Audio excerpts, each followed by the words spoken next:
जी अस्सलाम वालेकुम। आप देख रहे हैं मेरा YouTube channel SK cricket show. एक नई वीडियो और एक नए मौजू के साथ आपकी खिदमत में हाजिर होते हैं। बात करने जा रहे हैं पाकिस्तान वेस्ट इंडीज़ के दरमियान जो ओडिया सीरीज़ है उसके स्टार्ट के वाले से बहुत इंपॉर्टेंट खबरें हैं वो आप तक पहुँचानी है। फिर पाकिस्तान के स्क्वाड के ऊपर बात करनी है और फिर थ्रू आउट बात करनी है। रिजवान के बारे से हवाले से बड़ी अपडेट्स आ रही हैं वो भी आप तक पहुँचाते हैं। तो अगर आप मेरे चैनल पर नए और पहले दफ़ा आए हैं तो जल्दी से जल्दी चैनल को सब्सक्राइब कर लें और बेल आइकन को ज़रूर दबाएँ ताकि लेटेस्ट वीडियो आप तक पहुँचती रहें।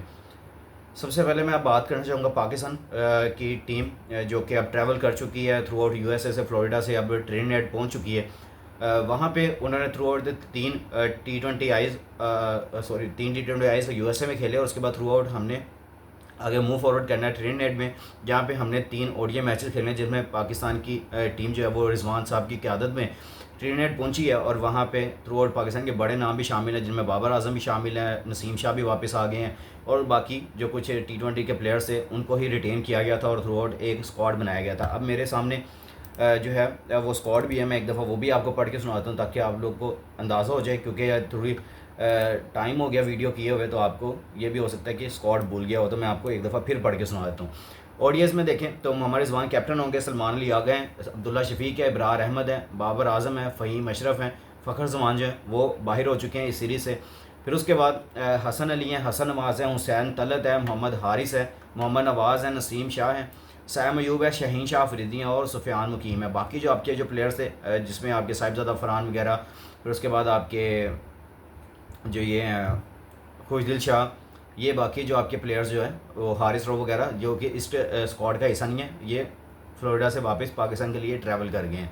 अब आ जाते हैं जो आपके ये थ्रू आउट जो अभी मैंने बताया कि फ़खर जमान आपकी इस सीरीज़ में नहीं है, तो अब कौन ओपनिंग करने जा रहा है। अब ओपनिंग जो है वो सैम अयूब और अब्दुल्ला शफीक दोनों ओपनिंग करने जा रहे हैं। नंबर 3 पे आपको बाबर आजम खेलते हुए नज़र आएंगे, नंबर 4 पे आपको रिजवान, 5वें पे आपको आगा नज़र आ जाएंगे, 6ठे पे आपको नवाज़ नज़र आ जाएंगे, फिर उसके बाद 7वें पे आपको विकेट कीपर के तौर पे वही हैं, 7वें पे आपको फिर अपना आपका कोई इब्रार या फिर सॉरी इब्रार तो नहीं है, सुफियान मुकीम नज़र आ जाएंगे। 8वें पे आपके फिर बॉलर 8-9 जो आपके थे जिसमें आपके शहीन शाह अफरीदी हो जाएंगे, उसके बाद आपके नसीम शाह हो जाएंगे और हसन अली हो जाएंगे। ये 3 आपके ये हो जाएंगे और ऊपर आप वहाँ पे ऐड कर सकते हैं जो आपके हुसैन तलत भी हैं, आप उनको भी खिला सकते हैं थ्रू आउट नवाज़ की जगह पे। अब यार हुसैन तलत को भी तो चांस दें अगर उनको साथ रखेंगे आप।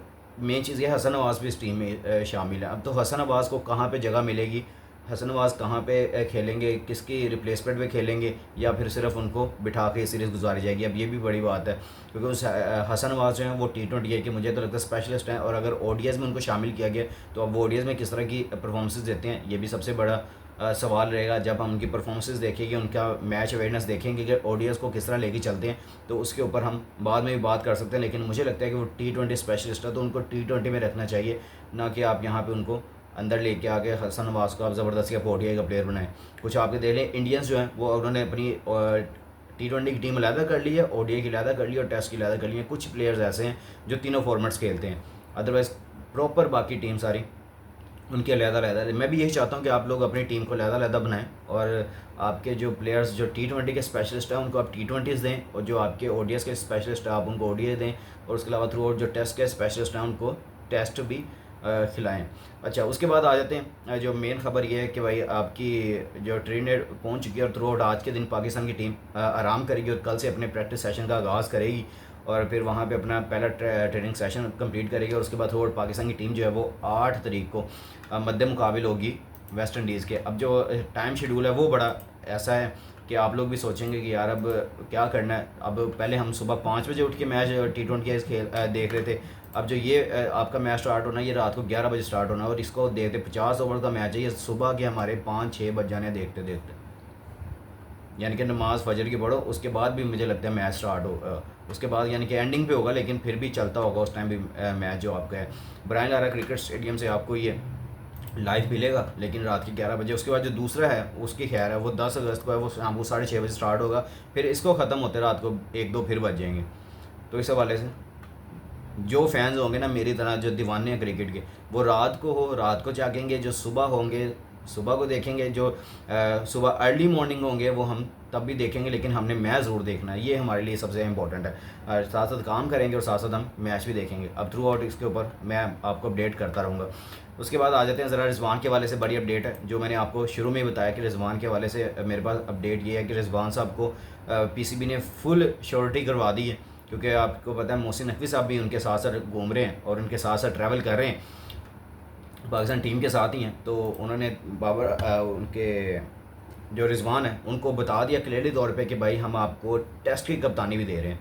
अब आप लोग के लिए भी ये नई खबर होगी, क्योंकि आप लोग के पास अभी तक ये नहीं पहुंची होगी, लेकिन ये नई खबर इसलिए है कि आपको पता है शान मसूद की जो परफॉर्मेंसेस पिछले तकरीबन कोई साल 1.5 साल से हैं वो ज़रा अप टू मार्क नहीं है। और हमने वर्ल्ड टेस्ट चैम्पियनशिप का जो ये साइकिल खेला है उसके अंदर भी हमने कोई खातिर ख्वाह इजाफा नहीं किया है अपनी परफॉर्मेंसेस में। हमने थ्रू आउट लास्ट पे जाके फिनिश कर रहे थे, सेकंड लास्ट हम यहाँ पे फिनिश कर रहे हैं। अब जो कप्तानी है वो बड़ा मसला था शान मसूद का, कि शान मसूद वैसे लीड नहीं कर पा रहे थे। तो अब पाकिस्तान की टीम ने जिस तरह की परफॉर्मेंसेस पास्ट में दी हैं, तो उस हवाले से देखते हुए पीसीबी ने ऐलान तो नहीं अभी किया, लेकिन अभी अंदर सोर्सेज कंफर्म कर रहे हैं कि उन्होंने ग्रीन सिग्नल और कंफर्मेशन दे दिया है रिजवान को, और उनसे बात उनकी राय भी मांग ली है कि आप बताएं अगर आपको टेस्ट कैप्टनसी मिलती है तो आप टेस्ट कप्तानी जो है वो आप कबूल करेंगे। तो होपफुली वो कबूल कर भी लेंगे, क्योंकि through out one of the best leader है पाकिस्तान के, और थ्रू आउट अच्छी तरीके से हम उनको जानते हैं। और थ्रू आउट उन्होंने अपनी जो कैपेबिलिटी हमें पीएसएल में दिखाई हुई है, और उसके अलावा थ्रू आउट हमें अभी ओडीएस में भी अच्छा करके दे रहे हैं। हम ओडीएस वैसे ज़्यादा खेल नहीं रहे, लेकिन उनकी ओडीएस में कप्तानी हमने देखी है, और उसके बाद थ्रू आउट उनसे T20 की कप्तानी ले ली है, लेकिन उसके बाद हमने आगे उनको मूव फॉरवर्ड करवा रहे हैं टेस्ट कप्तानी की तरफ, जो कि मुझे लगता है सबसे ज़्यादा बेटर फैसला ये होगा। और कुछ लोग कह रहे थे साउथ शकील को दे देते, कोई कह रहे थे साइम अयूब को दे देते। बड़े बड़े लोग हैं, बड़े बड़े यहाँ पे जर्नलिस्ट बैठे हैं जो बैठ के ये बातें करते हैं और फिर एक तरफा फैसला करने की कोशिश करते हैं। तो ये थ्रू आउट जो खबरें हैं वो गर्दिश कर रही हैं। और रिजवान साहब से पूछा गया कि भाई आप कप्तानी लेंगे, तो अभी उनकी कंफर्मेशन तो नहीं आई है, लेकिन थ्रू आउट जो मेरे पास सोर्सेज कंफर्म करेंगे वो कप्तानी कबूल कर लेंगे। और आपको अगली सीरीज़ जो है, जो कि हम अभी तक जो मेरे सामने आई हुई है, आप लोग के भी सामने आई है, जो पीसीबी ने ऑफिशियली पोस्ट भी की हुई है, वो ये है कि अगली जो सीरीज़ हमारी टेस्ट है वो 2026 में इंग्लैंड में है, जो कि अगस्त में ही होनी है अगले साल में। तो अभी तक मेरे पास इसके अलावा और कोई अपडेट नहीं है इस टेस्ट सीरीज़ के हवाले से। जो भी अपडेट्स हैं वो मैं आप तक पहुँचाता रहूँगा, लेकिन जो मेरे पास अभी तक पहुँची है वो 3 टेस्ट मैच जो हमने अगले साल इंग्लैंड में खेलने हैं, लॉर्ड्स में, लीड्स में और फिर बर्मिंघम में। तो ये हमारा शेड्यूल है अभी टेस्ट का। लेकिन अभी टेस्ट का और भी सीरीज़ होगी, मेरे ख्याल साल के एंड पे हमने ऑस्ट्रेलिया के साथ खेलनी है दिसंबर में शायद, लेकिन अभी कंफर्मेशन नहीं है मेरे पास, तो मैं आपको लोग कोई गलत यहाँ पे बात नहीं बताना चाहता। तो इंशाल्लाह जैसे ही वो मेरे पास वो भी खबर पहुँचेगी वो भी आप तक पहुँचाऊँगा। लेकिन मैं ये ज़रूर कहूँगा कि हमें जो अब टेस्ट में ऊपर लेके जा सकते हैं वो रिजवान है, वो लीडर अच्छे हैं, अच्छी कप्तानी भी करते हैं, और थ्रू आउट उनका कैरियर पिछले साल 1.5 साल से टेस्ट के अंदर अच्छा भी जा रहा है। क्रूशल टाइम पे हमें सेंचुरी भी बना के देते हैं, रन्स भी बना के देते हैं, और हमें मैच को बचा के भी देते हैं, और अक्सर मैच को जितवा भी देते हैं। तो ये हमारे लिए सबसे ज़्यादा इंपॉर्टेंट है कि हमें मेन लीडर चाहिए जो टीम को लीड करे और हमारी क्रिकेट को ऊपर लेके जाए, ना कि हम वापस बैकवर्ड की जाएं। और हम चाहते हैं अगला जो साइकिल 2027 वाला आ रहा है वर्ल्ड टेस्ट चैम्पियनशिप का, उसमें हमारी टीम बेटर होकर निकले और हमारी टीम आगे हम वर्ल्ड टेस्ट चैम्पियनशिप का फाइनल खेले। यार हमारा भी दिल करता है, हमारा भी हक बनता है यार कि हम लोग भी अपनी खुशी कुछ देख लें, हम भी वो जो मेस है वो उठा लें, हम भी इस तरह की क्रिकेट खेलें कि हम भी वर्ल्ड टेस्ट चैम्पियनशिप का फाइनल खेलें। और अगले तकरीबन 2-3 जो फाइनल हैं जो अनाउंस कर दिए हैं वो इंग्लैंड में ही होने हैं। तो अब वहाँ पे खेलो, असेस करो। होम सीरीज़ भी अच्छी हैं आपकी, इस दफ़ा आपने होम सीरीज़ भी अच्छा खेलना है, आपने उनको भी यहाँ पे इनवाइट करना है। साउथ अफ्रीका ने भी आपके यहाँ पे होम सीरीज़ खेलने आना है, तो एक काफ़ी अच्छी इस दफ़ा साइकिल चलने वाला है और काफ़ी अच्छी सीरीज़ आने वाली हैं। तो आप नीचे कमेंट सेक्शन में फिर रहकर ज़रूर कीजिएगा, दुआ में हमें भी याद रखिएगा। और जिस भाई ने अभी तक चैनल को सब्सक्राइब नहीं किया हुआ जल्दी से जल्दी चैनल को सब्सक्राइब कर लें और बेल आइकन को ज़रूर दबाएँ ताकि लेटेस्ट वीडियो आप तक पहुँचते। इंशाल्लाह मिलते हैं नेक्स्ट वीडियो में। टेक केयर, अल्लाह हाफिज़।